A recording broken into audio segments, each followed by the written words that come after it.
르무엘 왕이 말씀한 바 곧 그의 어머니가 그를 훈계한 잠언이라.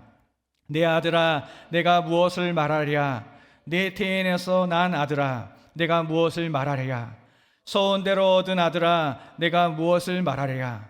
내 힘을 여자들에게 쓰지 말며 왕들을 멸망시키는 일을 행하지 말지어다. 르무엘아, 포도주를 마시는 것이 왕들에게 마땅하지 아니하고 왕들에게 마땅하지 아니하며 독주를 찾는 것이 주권자들에게 마땅하지 않도다. 너는 말 못하는 자와 모든 고독한 자의 송사를 위하여 입을 열지니라. 너는 입을 열어 공의로 재판하여 곤고한 자와 궁핍한 자를 신원할지니라. 아멘. 할렐루야. 두 손을 가슴에 모으고 오늘도 제 고백을 따라해 주시면 감사하겠습니다. 오늘도 주님이 나와 함께 하십니다. 우리는 주님 안에서 승리합니다. 그래서 오늘도 좋은 날입니다. 할렐루야. 오늘도 주님이 함께 하셔서 우리에게 정말로 좋은 날이 될 줄 믿습니다. 오늘 이 새벽 주님께서 잠언 31장 1절에서 9절 말씀을 통해 주시는 은혜를 가지고 우리 위대한 이에게 주는 교훈이라는 제목으로 말씀 나누기를 원합니다. 어떤 악어 농장에 관광객들이 찾아왔습니다. 그들을 보고 주인이 이렇게 제안합니다. 악어가 있는 물에 뛰어들어서 건너편에 살아서 도달하는 분께 100만 달러를 드리겠습니다. 하지만 막대한 상금에도 불구하고 누구도 감히 뛰어들 생각을 하지 못했습니다. 그런데 그때 갑자기 한 남성이 물에 뛰어들었습니다. 악어들이 몰려오기 시작하고 그는 악어를 피해 필사적으로 건너편으로 헤엄쳐 갔습니다. 천만다행으로 그 남자는 무사히 건너편에 도착했고 농장 주인은 그를 가리켜 이 세상에서 가장 용감한 남자라고 칭송하며 약속했던 100만 달러의 상금을 주었습니다. 보상을 받은 후 그는 아내와 함께 호텔로 돌아왔습니다. 그러자 함께 있었던 이 가이드가 그에게 묻습니다. 정말 대단하십니다. 어떻게 그 위험한 곳에 거침없이 뛰어들으셨나요? 그러자 남자가 대답합니다. 제가 뛰어든 게 아니에요. 누군가 저를 뒤에서 밀었어요. 가이드가 보니 그의 아내가 옆에서 의미심장한 미소를 짓고 있었다고 합니다. 이런 말이 있습니다. 인생에서 성공한 남자의 뒤에는 그를 밀어주는 여자가 있다. 역사적으로 성공한 위인의 옆에는 아내가 되었든 어머니가 되었든 그 남자로 하여금 성공의 길을 가도록 돕는 존재가 있었습니다. 종교개혁자 마틴 루터가 수많은 핍박과 위협 속에서 낙심하고 있을 때 그를 깨우치고 다시금 일어서서 그 일을 할 수 있도록 도와준 존재는 그의 아내이자 동역자인 카타리나 폰 보라라는 여인이었습니다.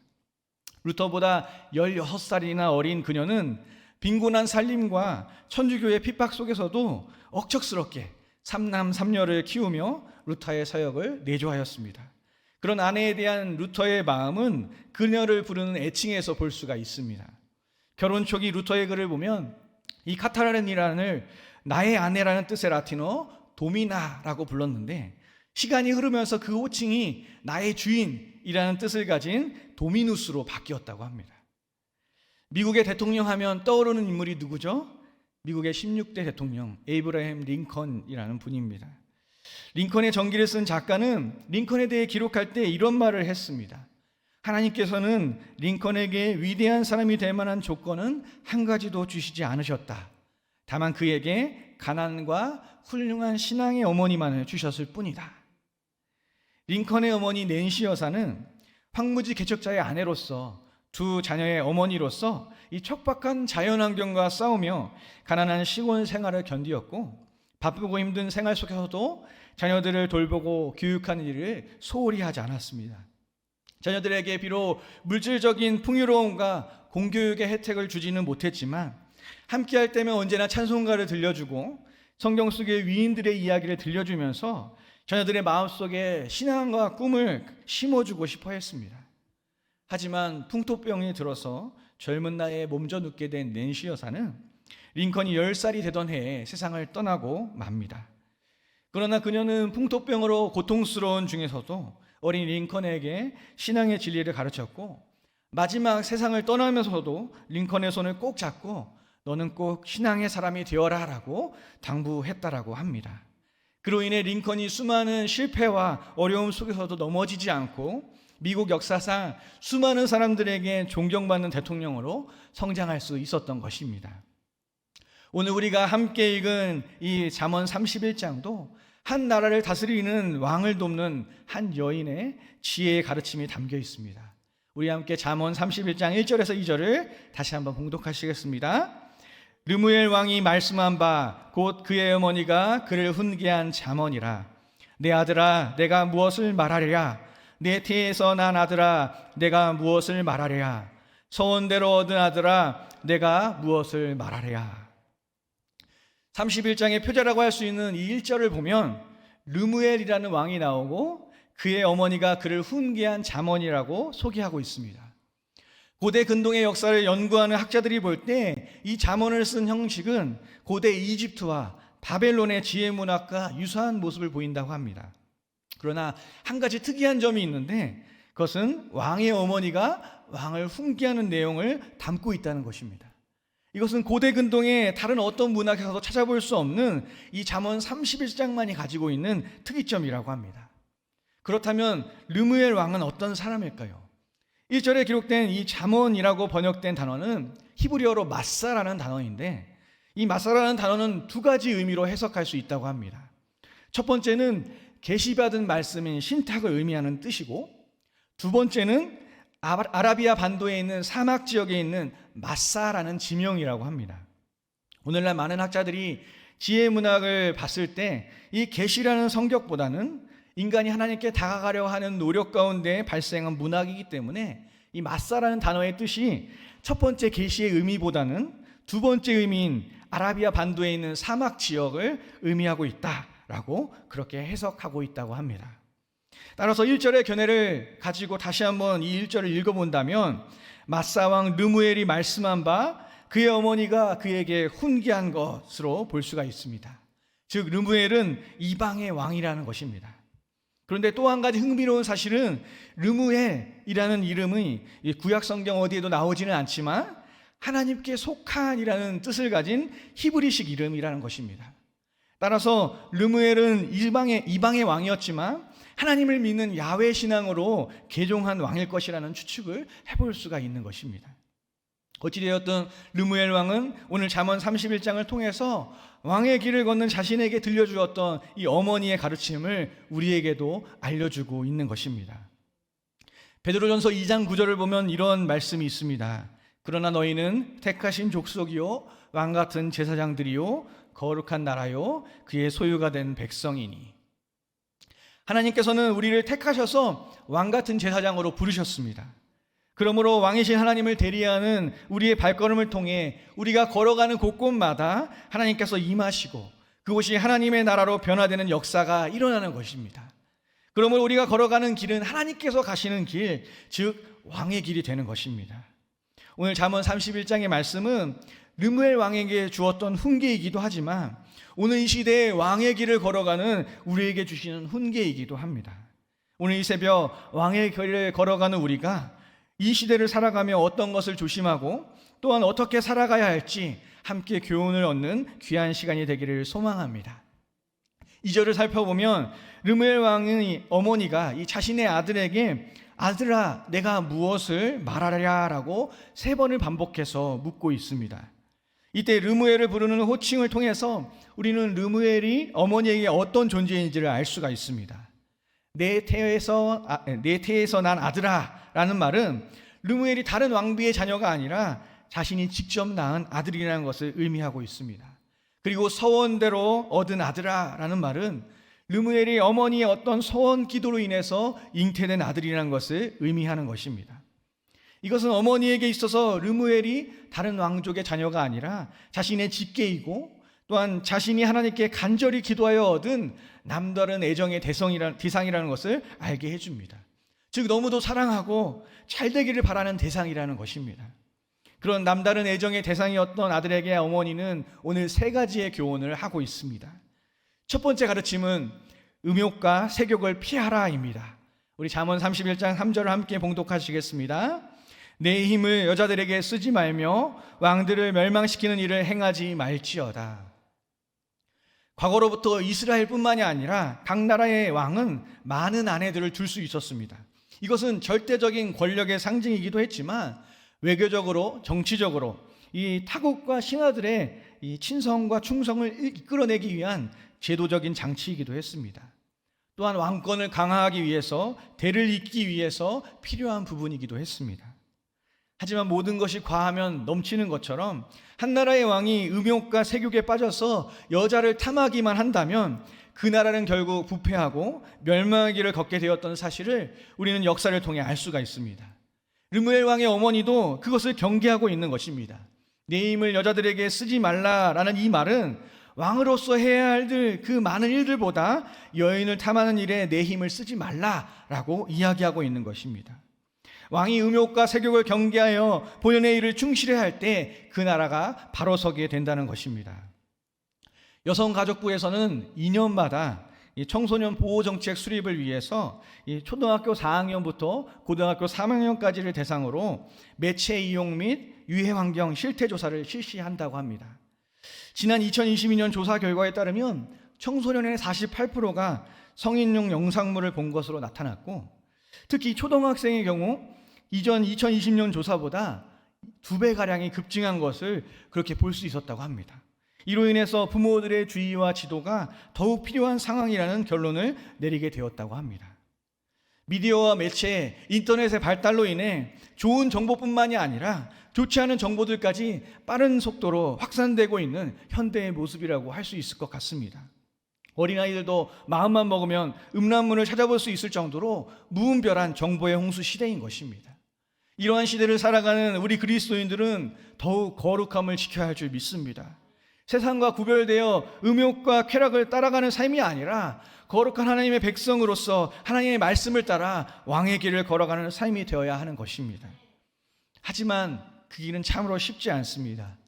로마서 7장 후반부를 보면 자신의 내면에서 싸우고 있는 하나님의 법과 죄의 법으로 인해서 깊은 탄식 가운데 신음하고 있는 사도 바울의 모습을 보게 됩니다. 그는 이렇게 말합니다. 로마서 7장 24절입니다. 오호라, 나는 곤고한 사람이로다. 이 사망의 몸에서 누가 나를 건져내리야. 사도라고 불렀던 바울도 죄의 법과 하나님의 법 사이에서 자유로울 수 없었던 것입니다. 육신에 매여 있는 이상 우리는 그 누구도 죄의 법에서 자유로울 수 없는 것입니다. 그렇다면 어떻게 해야 우리가 자유로울 수 있을까요? 우리 함께 로마서 8장 1절과 2절을 봉독하시겠습니다.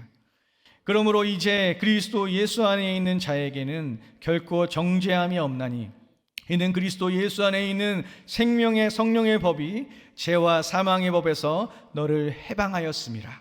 아멘. 우리가 육신의 법에서, 죄의 법에서 벗어날 방법은 그리스도 예수 안에 거하는 것입니다. 우리가 그리스도 예수 안에 거할 때 그 속에서 넘쳐나는 생명의 성령의 법이 죄와 사망의 법으로부터 우리를 해방시켜주고 우리는 거룩한 주의 백성으로 살아갈 수 있게 되는 것입니다.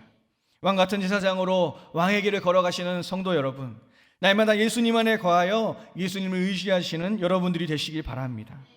세상의 음란함과 쾌락을 따라 살아가는 삶이 아니라 하나님을 사랑하고 이웃을 사랑하며 이 세상을 변화시켜 나아가는 복된 주의 백성들이 되시기를 축복합니다. 르무엘 왕의 어머니가 주는 두 번째 교훈은 음주를 피하라입니다. 우리 잠언 31장 4절에서 7절을 함께 봉독하시겠습니다. 르무엘아, 포도주를 마시는 것이 왕들에게 마땅하지 아니하고 왕들에게 마땅하지 아니하며 독주를 찾는 것이 주권자들에게 마땅하지 않도다. 술을 마시다가 법을 잊어버리고 모든 공고한 자들의 송사를 굽게 할까 두려우니라. 독주는 죽게 된 자들에게, 포도주는 마음에 근심하는 자에게 줄지어다. 그는 마시고 자기의 빈궁한 것을 잊어버리겠고 다시 자기의 고통을 기억하지 아니하리라. 아멘. 왕의 어머니가 왕에게 주는 두 번째 교훈은 술을 피하라는 것입니다. 특히 4절에서 3번이나 왕들에게 마땅하지 않다라고 말하며 이 왕과 술의 관계가 부적절함을 강조하고 있습니다. 다른 사람들에게는 어떨지 몰라도 이 왕에게만큼은 술이 마땅하지 않다라는 것입니다. 왜 그렇습니까? 5절을 보면 그 이유가 나옵니다. 술을 마시면 마음의 중심과 평정심을 잊어버리게 되고 결국 법을 잊어버리게 된다는 것입니다. 법이 무엇입니까? 나라의 정의를 세우는 근간입니다. 왕이 나라를 온전히 다스리기 위해 필요한 것이 법인 것입니다. 그런데 그 왕이 그 법을 잊어버리면 어떻게 됩니까? 그 나라는 공정하고 정의롭게 다스리지 못하게 되는 것입니다. 얼마 전 한 예능 프로그램에 출연한 뇌인지 과학자의 이야기가 생각이 납니다. 뇌에는 기억을 관장하는 해마라는 기관이 있는데 이 해마는 벌어진 일을 한 번만 벌어져도 다 기억하여서 그 기억을 가지고 앞날을 예측하고 대비하게 하는 중요한 기관이라고 합니다. 그런데 이 해마가 손상되면 새로운 사건이 벌어져도 이 머릿속에 기록이 안 되기 때문에 영원히 찰나에 살아가게 되며 알츠하이머성 치매가 바로 그 해마가 손상되어서 자기 전책성으로 가지고 있던 기억들이 사라지고 주변 사람들을 못 알아보게 되는 병이라는 것입니다. 그리고 이 해마의 가장 치명적인 것이 바로 알코올인데 흔히 술을 많이 마시면 필름이 끊긴다고 하는 것이 이 해마가 마비되어서 기억이 저장이 안 된 상태이기 때문에 반복적으로 이런 일이 발생하면 해마의 심각한 이상현상을 초래하게 된다는 것입니다. 또한 적은 술이라도 반복해서 해마에 영향을 주기 때문에 기억력이 감퇴하는 결과를 가져오게 된다는 것입니다. 술을 마시면 우리는 어쩌면 마신 만큼의 기억을 잃어버리게 되는 것일 수도 있습니다. 그래서 술은 백성을 다스려야 한 왕에게 마땅하지 않은 것이고 이 6절에서 나오는 것처럼 육체적인 고통이 심해 죽게 된 자나 마음의 고통으로 인해 근심하는 자에게 유용한 것입니다. 고통이 심한 자에게 주는 독주는 마취제가 될 것이고 근심하는 자에게 주는 포도주는 일시적으로나마 그 상황을 잊게 해주는 그러한 존재가 되기 때문인 것입니다. 그리스도인들은 왕의 길을 걸어가는 왕 같은 제사장입니다. 그들은 하나님의 백성으로서 이 땅에 하나님의 뜻을 행해야 하는 것입니다. 그런 그들이 술 취함과 방탕함으로 하나님의 뜻을 잊어버리고 살아간다면 마치 술에 취해서 이 법을 잊어버린 왕과 같이 그 나라를 쇠하게 하게 하는 것입니다. 그리스도인들은 예수 그리스도로 말미암아 육신의 문제와 마음의 문제와 환경의 문제를 해결받은 사람들입니다. 그런 이들에게 술은 마땅하지 않은 것입니다. 우리는 에베소서 5장 18절의 말씀처럼 술 취함으로 방탕하는 것이 아니라 성령으로 충만해야 하는 존재인 것을 늘 기억해야 할 줄 믿습니다. 르무엘 왕의 어머니가 주는 마지막 세 번째 교훈은 사명에 집중하라입니다. 우리 잠언 31장 8절에서 9절을 함께 봉독하시겠습니다. 너는 말 못하는 자와 모든 고독한 자의 송사를 위하여 입을 열지니라. 너는 입을 열어 공의로 재판하여 곤고한 자와 궁핍한 자를 신원할지니라. 아멘. 중국 전국시대의 유학자인 이 맹자의 사상에서 위민부모라는 말이 나옵니다. 이 말은 임금이나 고을의 원이 그 다스리는 백성의 어버이가 되어야 한다는 것을 뜻하고 있습니다. 무릇 정치란 백성들을 위하는 일이 되어야 한다는 것입니다. 르무엘 왕의 어머니는 왕의 길을 걸어가는 아들과 우리에게 왕의 사명에 집중하라라고 강조하고 있습니다. 왕의 사명이 무엇이죠? 왕의 백성을 잘 다스리는 일, 백성을 어버이와 같이 사랑하는 일입니다. 왕은 8절과 같이 자기 변론을 할 수 없는 사람이나 자기를 지지해주는 사람이 없어서 홀로 억울한 일에 대해 호소하고 있는 사람, 즉 불이익을 당하기 쉬운 약자들에게 주목하고 그들을 위해 입을 열어야 하는 것입니다. 또한 왕은 9절에서처럼 공의의 근거에서 재판해야 하고 언제나 가진 자와 강한 자가 아니라 곤고한 자와 궁핍한 자의 편에 들어서야 할 줄 알아야 하는 것입니다. 왕이 없는 나라는 힘 있는 자가 힘없는 자를 억누르고 가진 자가 없는 자의 것을 빼앗고 억울하고 고통받는 자들이 아무것도 할 수 없는 무기력한 장소가 될 것입니다.